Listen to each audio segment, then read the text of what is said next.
Hello there, and welcome to the Hit Like a Girl podcast. I'm your guest host, Dana Trampas, and we are live at the Power of Women in Medicine Summit in my hometown of Chicago. My guest today is Dr. Leigh Vinocur, emergency physician, media contributor, podcast host, author of Never Let Them See You Sweat, and one of the first in the country to earn a master's degree in Cannabis Science and Therapeutics. Welcome to the show, Dr. Leigh. How are you doing today? I'm doing great. Thank you, Dana. I just want to start it right off about your master's degree. Can you tell me a little bit about what all is involved in getting a master's in cannabis science and therapeutics? I just got my master's in public health, so please hit me with all of the knowledge that you have. Yes. So it was funny. I think it was back in 2008 when I was on faculty at the University of Maryland and School of Medicine. And there was a colleague I was talking to who said he had just published a study on levels of endocannabinoids in stressed rats. And I was like, whoa, what was that word you said? Endocannabinoids? I said, you mean like endorphins? And he goes, yeah. I go, why have I never heard of it? I had been practicing for 20 years. Okay. Well, some of the discoveries came out after medical school, but he said, yeah. And then I started reading everything I could on this whole other system that we don't know that is so integral to life that even sea squirts have cannabinoid receptors. So anything with nerves that need neuromodulating have it in the animal kingdom. And so I was just fascinated by it and started reading about it. And then the University of Maryland School of Pharmacy, we in Maryland, then I had a friend and colleague who was in the government. He was an ER doctor too, like myself, and he brought medical cannabis to Maryland. And then the University of Maryland School of Pharmacy offered one of the first master's degrees in the country. And I thought, you know what, this is so interesting to me. And also my mom had passed away then from cancer, and she had kind of wasted away from someone who was a bigger woman down to 80 pounds. And I just said, if I had known about it then, I would have even traveled to California with her. But as an ER doctor, we were trained cannabis, all bad, gateway drug, all these things. We now know that's not true, but at the time I didn't. So I just ended up getting a master's and having a small integrative practice. Medical cannabis. What does that even mean? What does medical cannabis mean? Like, let's break that down a little bit, because we're in Illinois where it's legal here. And oftentimes you see dispensaries and you see medical or recreational. And some people are like, I don't know what that means. Let's break it down. What does medical cannabis mean? So most of the states, and Illinois was the same, started first with medical cannabis. And it really goes back to California. I think it was 1995. They had the Compassionate Care Act that allowed people to use cannabis if they qualified. So even in Maryland too, we started first with medical cannabis. And really what that entailed is there were certain conditions like chronic pain, nausea, cancer, wasting, and cachexia. We know that cannabis touches these we have our own internal cannabinoids. One is anandamide. Ananda, the Sanskrit word for bliss. That's our bliss molecule. The other one is 2-AG, and we have all these receptors. And plant cannabinoids, like THC and CBD, interact with those receptors, and they're everywhere. They're in our brain, our central nervous system. They're in our immune system. They're kind of everywhere. So we know that they modulate homeostasis and keep things in the correct state. And they can affect pain management. They can affect these things. So some people that don't respond well to drugs, or we know what happened with the opioid crisis. As an ER doctor, I always said, even though it was unwittingly, we were complicit in this crisis because we were told by the pharmaceutical companies that, oh, it's not addictive short term. And we now know that's not true. But in any event, so if you say you have a condition that you think maybe you would like to try cannabis for, you go to a physician. There's lists of them in Maryland, and then they evaluate you. And for my patients, I assess them, and we try some medical cannabis. I mean, some people respond. It's very personalized medicine, and A lot of older people now have tried to do it. I think there was a statistic that talked about when it first came out for pain, over 30% might have been people over 65. But you really have to have a doctor that's knowledgeable. You really have to tinker with it because it's not a one size fits all.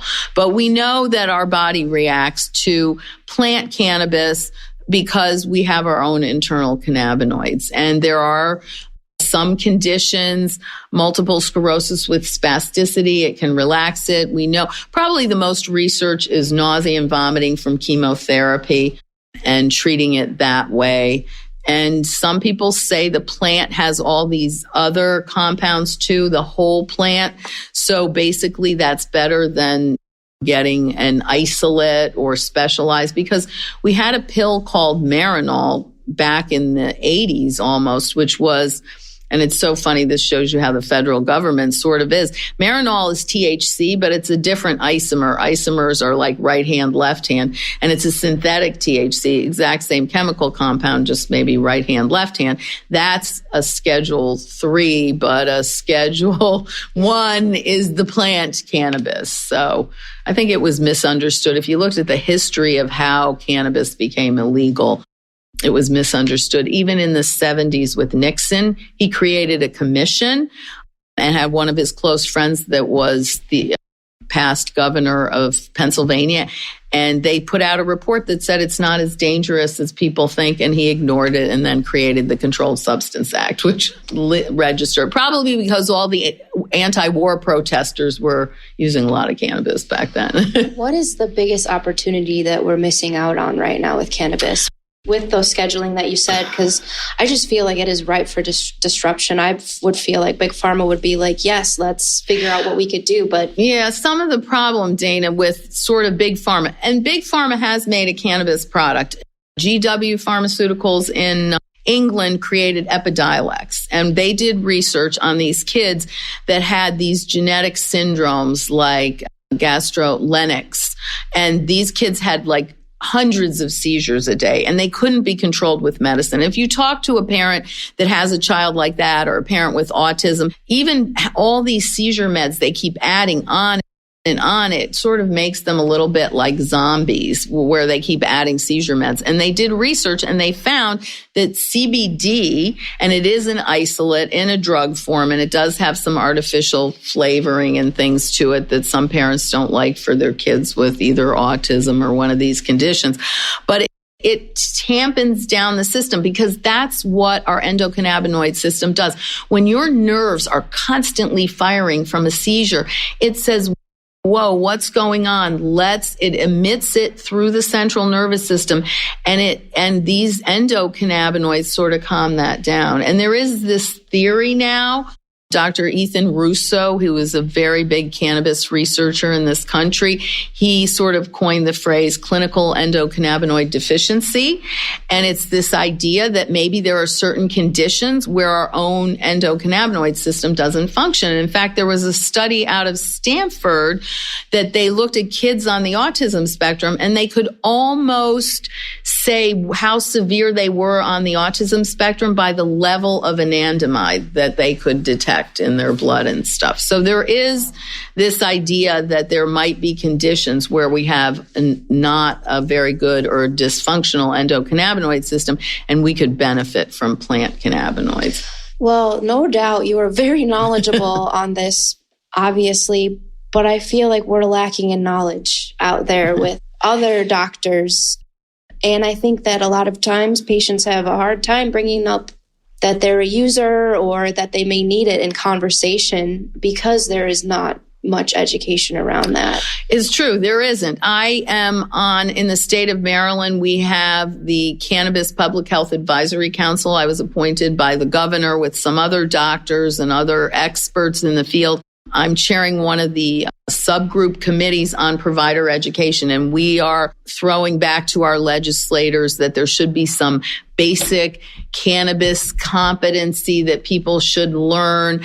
And we're not creating programs, but there are other programs out there that they can take, and we're making recommendations for our clinicians in the state. But it's true. There's just not a lot of, they don't train it. Several years ago, the American Association of Medical Colleges found only 11% of programs were teaching about the endocannabinoid system, teaching about medical cannabis, whereas 60% of the graduating medical students were saying they didn't feel prepared to deal with these questions that patients have. So there is definitely a knowledge gap. There are issues too. A lot of the initial research might have been skewed more towards harm. But again, they were looking at children that were using it just to get high, not children that might have had a medical condition. So there's very different. I know a lot of states, Illinois was one of the earlier states after maybe Colorado and Washington. And then Maryland, too, we had a referendum and we agreed for adult use cannabis. That's the new word for recreational adult use. Okay. And it's probably not as harmful, certainly as cigarette smoking, 500,000 deaths a year, or alcohol deaths a year. But as far as I'm concerned as a clinician, I look at it more as a medical use, but probably not as harmful. But there are things to consider with that. Children should never, adolescents should never be using it as a form of recreation. You shouldn't be driving with it the same way you shouldn't be driving alcohol. I'm not a big fan of alcohol at all as a physician. I mean, there's new research out there. Even one drink a day in moderation can be not good for you. And you got to be responsible too if you're using, especially edibles. Right. That's very attractive to kids. And some of the packaging is really brightly colored, like responsibility, right? If you have a gun, you need to lock it up. If you're using cannabis, you need to keep it away from kids. And that's what I worry about. Yeah. And there's lots of laws in Maryland, even related to edibles and medical cannabis. It can't be in a package that's attractive. It can't have cartoon colors. It has to be opaque. It has to be just geometric shapes, and it needs to be put away because you can overconsume it while there's not overdoses that can kill you, like with opioids, which stop the breathing center. It still can be very uncomfortable. Even adults can take too much because edibles is something that lasts a very long time, right? And they don't wait long enough for the onset of action. And then what happens is I'm not feeling this. And then they pop it. Another one, and before you know it, they've kind of overconsumed it, overdosed on it, and it can be uncomfortable because THC is one of those chemicals that at low doses, while it can make you less anxious, at very high doses, it can make you more anxious and give you anxiety and paranoia. So you have to be careful. And if you need it for medical reasons, you really should consult with a physician to try it. I feel like I could talk to you all day about cannabis. I appreciate that. Let's shift gears. Let's talk about your book. Which I do talk a little bit about the endocannabinoid system, cannabis use and anxiety and things like that, and depression. So it's in the book too. You said stress isn't the enemy, it's how we use it. Can you explain that? Tell us about that. Exactly. And when I give a talk at this wonderful conference on Saturday, that's myth number one that I'm going to dispel. That not all stress is bad. So stress was an evolutionary advantage that we developed to keep us safe, right? When we were running from predators, we needed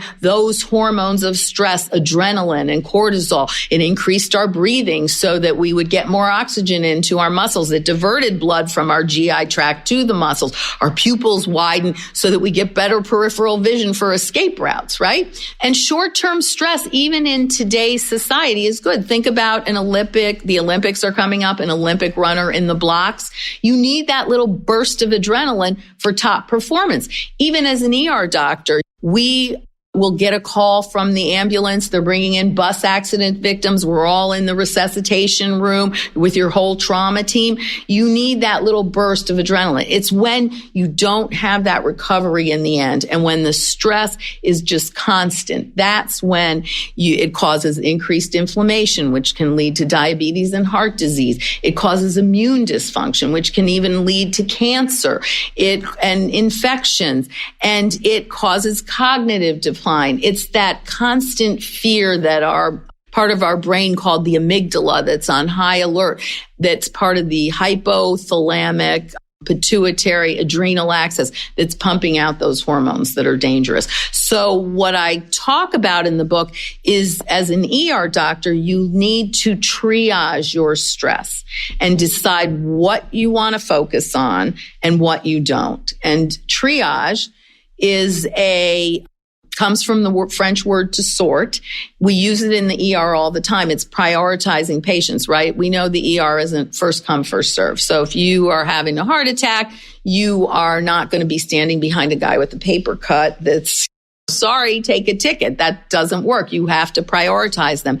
And also, nowhere is that more important today than, say, in mass casualties, which in the old days used to be during wartime or during natural disasters, earthquakes, where you have to decide who you're going to treat first. Unfortunately, now it's happening at shopping malls with gun violence. It's happening at movie theaters, and it's a real problem. And too many ER docs and ERs are seeing this. But what that tells you is in a mass casualty, you have to look at each patient and decide their priority, right? And whether you tag them red, green, black, whatever. But there are some patients that they're injured, but they're not as severe, and no matter what you do, they're going to survive. And those can get treatment, but they don't need it immediately. And then there are some patients, unfortunately, that are so severely injured. We know everything we're going to try is not going to work. And if they're conscious, you make them comfortable, whatever.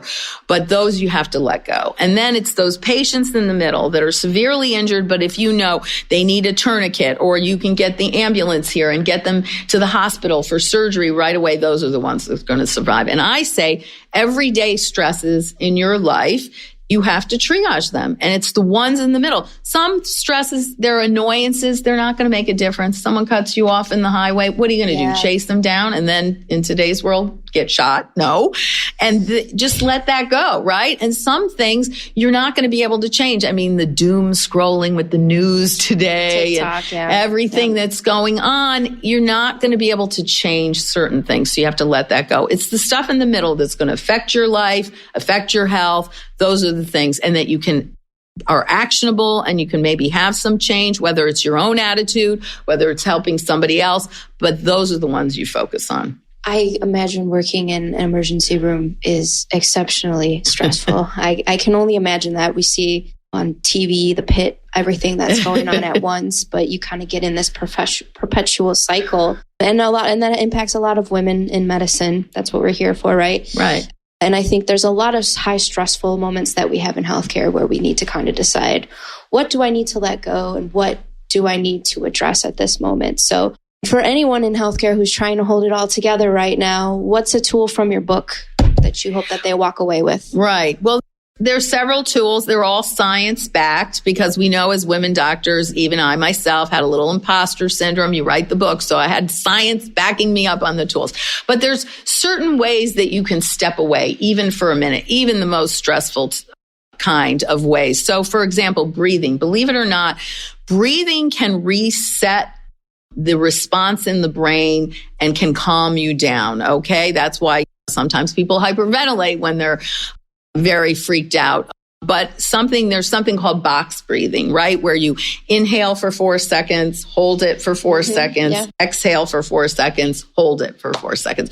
So box breathing takes that minute, and taking a minute of mindfulness. I'm not saying walk away from a busy shift and meditate for a half an hour. I'm saying when you're done with the resuscitation, there's other people working in the ER. You can step away for a minute, sit someplace quiet, take stock of your body, contract and release each muscle group, and then take that box breathing and get away. The other thing is if you can step out into the sunshine. We know the sunshine boosts serotonin. It gets to the back of your eyes. It can help your circadian rhythms. And green space, we know, is very calming. A lot of hospitals will have little areas where there's places. If you can get away for just 2 minutes and just sit in the green space, listen to the sounds of birds, smell. There was a Scandinavian study that looked at virtual green spaces, and they actually said that the smell response was probably greater than even the sight and the sound. But we know green spaces can help. And laughter is another thing. It's true. Laughter is the best medicine. Yes. And in medicine, sometimes we have that gallows humor as a release. Something bad happens and then you can make a joke about it. So it's those kind of things. Even forced laughter can activate the vagus nerve, which creates a parasympathetic response to fight against that sympathetic response. And we can always find a little humor in the book. It's a little bit of also part memoir for me and talks about situations. And I talk about some traumatic situations that I had where laughter kind of sort of helped me. And it also, the book, I want people to laugh at themselves, not take themselves too seriously. I mean, there's so many accomplished women here at this meeting, and sometimes it's intimidating. It's intimidating for me to get up and speak in front of all these accomplished women. But women have to give themselves a break. We hold ourselves to such ridiculous standards. I talk about an article in the book from the Harvard Business Review where it says men will apply for a job when they feel 60% qualified, but women only when they feel 100% qualified. Yes. Who's 100% qualified? Nobody is. We just hold ourselves to these standards. It says a lot about their confidence. My mother was my biggest stress reliever. She was my best friend. And she gave me the confidence, even though my son jokes, the cannabis, and I've worked in research and this, like I changed jobs like nail polish color. But I consider myself a lifelong learner, and I like learning new skills and I like learning new things. And so I use my medical degree to try different things. And she gave me the confidence to do that. And I didn't think I could make it without her. And she died almost 20 years ago now. She was very young, 67. But what I found is that unconditional love and support gave me the resilience to go on. And that's what we need. The ER, it isn't white knuckling, another myth I'm going to talk in the leisure, and forcing through and wearing that stoicism like a badge of honor. It's not. No, it's changing systems. And I hope all these women leaders will go out there and change the systems to be compassionate. There's trauma-informed care where you deal with psychological safety. You aren't afraid of speaking up. And women that will just give themselves a break and some grace and space and realize nobody does it perfectly. You just have to keep going. And if it's not perfect, that's okay. If it's not perfect, that's okay. We need to keep chanting that over and over again. Yep. I'd like to shift to a fun little segment we do called Quick Takes. I'm going to ask you a question. You just say the first thing that comes to your mind. Oh, dear. You ready? You ready? I feel like you're gonna nail this. What's your favorite nickname for cannabis? You know what? I'm not good with nicknames because here's the funny thing, and I've written articles about it. So I said when we started with medical cannabis, we have to change these stupid names that they're giving these strains, like Alaskan Thunderfuck. You want to be taken seriously as a cannabis physician? Yeah. You can't recommend these names. So truthfully, we say THC dominant, CBD dominant, or 1-to-1. So sorry, I'm not a big nickname person since I feel medical cannabis needs to be more serious. So for sure. I think that's another point with this is the cannabis, that fusion of the cannabis culture. Yes, it's very hard. Culture, yes. It's gotta be. It's very hard. You need to make that distinction. And that's the hardest part. And that's why I think a lot of people don't take medical cannabis seriously because of the culture that came before, which is still out there pervasive. What you talked earlier about finding those micro moments to go out. What is your go-to? Truthfully, my go-to, and I talk about sleep and trying to relax, is a bath. The best investment I ever made, and I talk about it in the book, we renovated my master bath and I got a huge soaking tub. And from a stressful day, I come home, I just get in the water, sometimes totally submerged underwater, just listening to my heartbeat going. And I absolutely love that. And that is my favorite thing. And I believe in that. And some people are like, ooh, you're kind of bathing in your filth. Well, then take a quick shower and then get in the bathtub.